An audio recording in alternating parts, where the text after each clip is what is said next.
Thanks, everybody. Cheers, everyone. Pleasure to be here today. Really great themes kind of intersecting some of the talks here, focusing more on blockchain for social, economic impact, also environmental impact too. That's my real passion, how we can harness technology for real change, particularly in the developing nations. As was briefly said there, my background is as an experienced CTO. I also do an awful lot of work in social impact, particularly with the United Nations. So all the projects I'm involved in kind of have that triple bottom line, making a difference and creating shared value. And I really believe we don't have to have this separation between profit and purpose. We can integrate these things together and make a real difference in the world. So these are the things I'm going to be looking at in the talk this afternoon. So yeah, trust is an issue.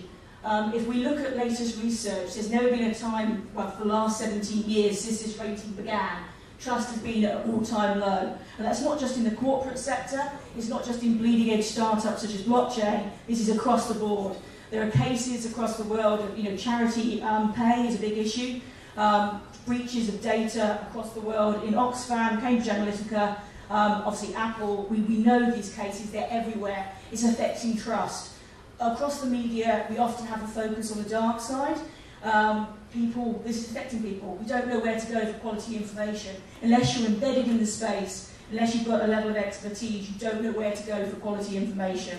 So again, this awareness issue is massively important.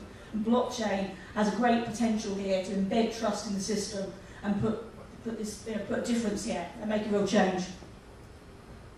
So yeah, times are changing. People are looking to be investors, to be involved in, to be ambassadors for projects that are doing more, particularly millennials. There's a key stat there. People are looking not just for financial performance, they want social impact too. And so when we're looking at projects to get involved in and looking for things that are truly going to be sustainable and make a difference, I kind of urge everybody to look for this aspect. I'm totally passionate about that, and I believe it's not, as I said before, this isn't something that's over here. It should be embedded in everything we're doing. So yeah, trust in institutions, from big corporates like we've seen, but also to charities and also social enterprises to a certain extent, has never been at the low that we've seen now. We need to change this, and blockchain is one way to help alleviate this problem. It's particularly important if we look at the future of work and how people are going to be working, the distributed nature of that, AI coming into play, particularly around technology integration. Again, all these thematics, demographics, everything that's coming together, it's all about change, and again, we need to look at ways to do things differently. So I believe that really blockchain is a way to democratise access to opportunity. And so this is going to be the theme, the examples I'm going to bring to you today. So I really want to make it tangible. I want to make it something that's every day in the pocket, like we have with a smartphone now. So let's look at some of the issues we have across the world. They kind of fall in certain key areas, identity being one of the first ones. Brock covered that really well earlier. The millions of people, billions in fact, that are unbanked today. I've spent some time with refugee camps, doing a project with a bicycle, literally taking a beacon around, providing connectivity 1 day a week within the refugee camp and also associated villages where people were displaced. It's a fantastic way of how we can harness technology for true good, and we can do this with blockchain too. So it's a project I'm directly involved in that's going to be doing something there, providing access and identity. So there's some key stats there, but I won't go through those now. But yeah, it's very much affecting people in different situations across the world, but particularly the developing world. Also, proof of provenance. One key example of that is food supply chains, but there are many others around illegal trade, around forestry. Oud is something I'm going to come on later. Across the world, people don't know where food is coming from, and people are not earning the money they could do, particularly local farmers. They're losing out at every opportunity. Yes, something that is very close to my heart is the Sustainable Development Goals. So I'll be sharing a bit more about that later, but I'm deeply involved in work with the UN and also several NGOs around how we make a sustainable difference. The target for 2030 are really robust, but they're very difficult. We need real resilience to get there, and at the moment we're on multiple levels, 2.5 trillion in fact, we're not going to get there at the current time. So how can we use technology, how can we use social impact financing to get there and work more closely together? Similar thing around energy markets. As I said earlier on, particularly around supply chains, they're not sustainable, they're not transparent. In many cases, they're promoting unethical working practices and unfair remuneration. So again, with blockchain, obviously, we've got the proof of provenance opportunity. So yeah, just in case anybody's not aware of that, just a quick overview of the goals there. So for me in particular, I'm working around education, around energy, around clean water, and also a number of things around partnerships and climate change. So this is what I think we can do, build a triple bottom line. So we always talk about people, planet and profit. We're going a little more deeper into that around sustainable development on multiple levels. And the projects I'll be sharing with you are all doing that. They're embedded at that in its heart. And we have got examples about this. A lot of people think in the blockchain space that we haven't had many things that have already been done. It's purely conceptual, and it hasn't gone to actualisation. Stanford's recently done some research looking at where we've started and where we're going. We can see projects that are already starting to make a difference. And that's being updated again in the next few weeks. So there is stuff happening, they are tangible, but I think what we've got to do as a collective responsibility really is share that more deeply and build more collaborative ethos around them so that we can do more and go further faster. So 3 big opportunities to change. The first is around technology convergence. So part of what I do is a professorship, and that's particularly based around blockchain and AI and how we integrate that through the IoT, and a lot of my PhDs around that area. So those areas and the projects I'm involved in are all highly around technical integration. Secondly, from science and technology being paired together. One of the projects I've worked on is around DNA and advancing precision personalised medicine. Fantastic example, that's Project Siobhan, of how we can use changes in science paired with technology to make a real difference and open up opportunity. This case in particular in healthcare, and giving access, particularly in India, where there's a big trial going on at the moment, to people who would otherwise not be able to afford to take part. Thirdly, obviously, the social impact and SDGs. I'll give you the great details on that in a second, because I've got a bit of an exclusive announcement on that one. Okay, now this example here is, I wanted to give something really tangible that takes it literally kind of from farm to fork, of how we can apply blockchain, how we can create profit, but how we can do social impact at the same time. So this is an organisation I'm CEO of, called SACS, and we're building a blockchain-embedded exchange platform for ethical, fair supply of goods. And the first one is oud. So we've got plantations across Malaysia, Thailand, and a related thing around bamboo in Kenya. And it's a great example. You can see all the different stages there. Community engagement is embedded from the very start. But you go all the way from nursery through to consumer. And at every stage you've got technology embedded. So you've got SAP rural sourcing, so farmers literally in their pocket can track everything that's being done right from the tree, and they can help set certain prices at that very early stage. We've got QR coding, and now even DNA barcoding on trees, and then with the embeddedness of blockchain technology and going through all the way to exchange, people are in control. They can have a benchmark of what that is earned. At the moment, people are being ripped off left, right and centre, to be frank about it, and it's not right. 50% of trade is illegal, so even governments are not earning tax revenue from that as well. So every stage in the ecosystem, things are falling down, and we can do differently. Also, in terms of forestry itself, there's terrible destruction at the moment. People don't have the actual technology to extract oud directly. I don't know if you know about oud, it's more something you come across in the MENA region, particularly Dubai, but it's a very precious oil. But to get that from a tree naturally is quite difficult. So you have to kind of create an infection in the bark, but without the right technology to do that, the tree's killed. So again, you've got swathes of country where trees are being destroyed. With the right technology, we've got 20 IPs around that process. That doesn't happen. So everybody is building this shared value right from the beginning, and that's what I'm all about, and that's what I want to create in all the projects I'm involved in. Real sustainable change at every level. Yeah, so basically we're talking about evolving business models here. So another thing of this is the offshoots you can have to create new business as well, and also make a difference. So another thing that we do here is around bamboo. That's an alternative for plastic. So the light's going a bit weird here. As an alternative for plastic. And in that way, as an example, we can build bamboo bikes. You can have one level where it's really high-tech spec, you sell that, by retail, you send that to Europe.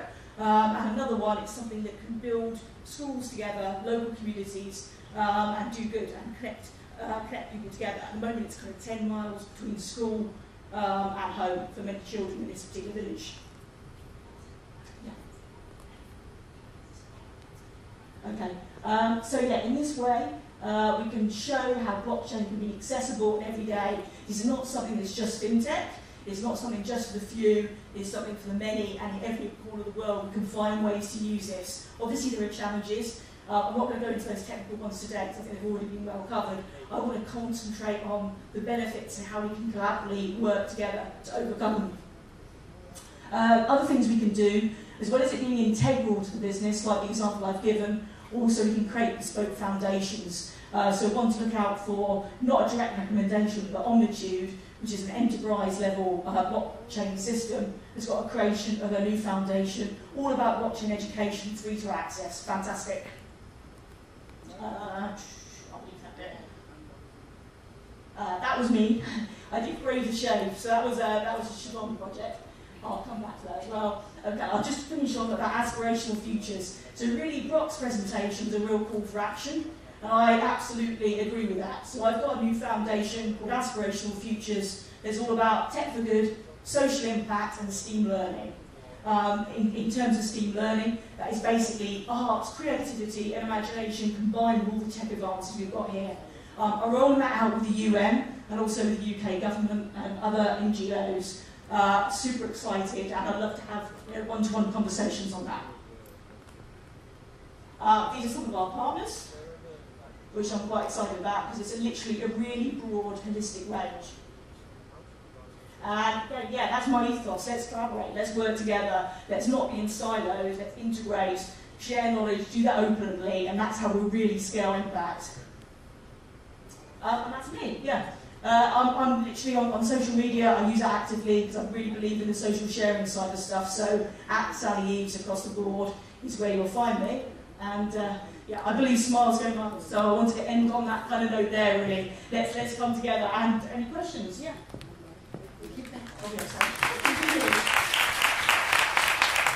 Thank you so much, Sally. So actually, I'm going to open up questions to all of you. We're able to take 2.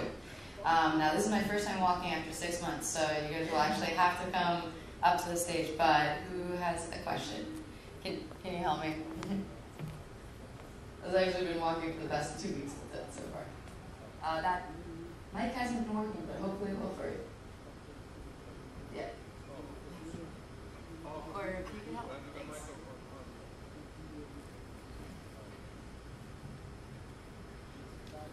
Thank you. Very interesting speech, Sally. I was in New York a couple of months ago. I heard Greta Farimo from the United Nations, UN Ops, talking about artificial intelligence and how it could play a role in their sort of goals. How do you see AI and blockchain overlapping, working together? Just wondered if you had any views. Yeah, no, absolutely. I think it's a perfect partnership in many ways. The example I gave from healthcare earlier actually does that. So in terms of blockchain providing the security and the confidence to share the data, AI is being used to really mine it for the insights and the nuanced details, for volume of data at scale. So absolutely, it's a very, very aligned partnership. And I'll be actually at the UN on the 21st of September for International Peace Day.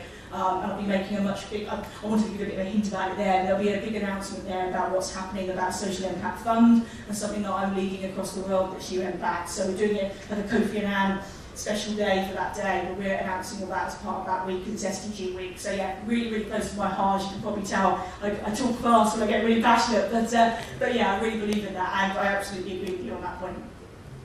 Awesome, and we have a question over here. Oh. Okay, great. Thank you so much. And your name if you can.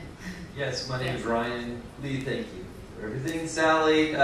Thank you for that speech. That was really important information. I think everybody needs to hear it. What did Stanford find were the actual elements of blockchain that were working in the third world? What is making an impact right now? it was really examples of creating opportunities to break the barriers down. So around geographical distance, for example, the main ones I've seen there, and Stanford were bearing that out, were around supply chain. That was the key one, around education. But yeah, those are definitely the leading ones. And personally, I'm involved in a few also in Mexico at the moment. And I can give you some direct ones there with Tech de Monterrey, so we've got direct research on that too. And how in education? There's some interesting ones about actually rewarding participation. And again, that's going through the UN. It's a little bit under, I don't actually share certain things about that one, but there are a lot of things happening there, but I can send something to you kind of privately about it. It's basically about rewarding participation and putting that back into families. So yeah, some exciting things on that one for sure. Beautiful, thank you. No problem. Yay! All right, let's take one more. Great, you're in the front. Thank you. And again, your name too, please. Good job, Sally. Hi, Sally. My name is Sami Hanze. I'm from a company called GTech Academy, and we set that up just to teach people globally, particularly people from the African and Asian continent, to understand the basis of what the blockchain is. And your presentation actually brought you to the fore in terms of how integration can actually support and help the blockchain. I think at the end of this presentation, we would like to meet up with you and see how we can percolate. And I was actually invited for the same conference of the UN to go and speak on the basis of grassroots understanding of the blockchain. But unfortunately, I haven't been in India. So my question is, when you develop this platform in order just to enforce or support the disadvantaged nation, or do you also include? Absolutely include, yeah. I'm going out to Nairobi in a few weeks' time as part of this. There's already projects that I've set up in Ghana, in Kenya. There's going to be a Forbes tech event in Cape Town and things as well. But yeah, absolutely, it's all about doing it in a co-creation point of view. And I've also got my own courses that I've put together in association with Oxford Uni. It's open access, free for everybody. There's in blockchain and AI, and part of that will be scaled through this as well. So yeah, I'm all about sharing that openly, and yeah, it's a shared value model. Really, I really believe in that wholeheartedly. Will do, definitely. Great, thank you so much, Sally. Everybody give it up for Sally.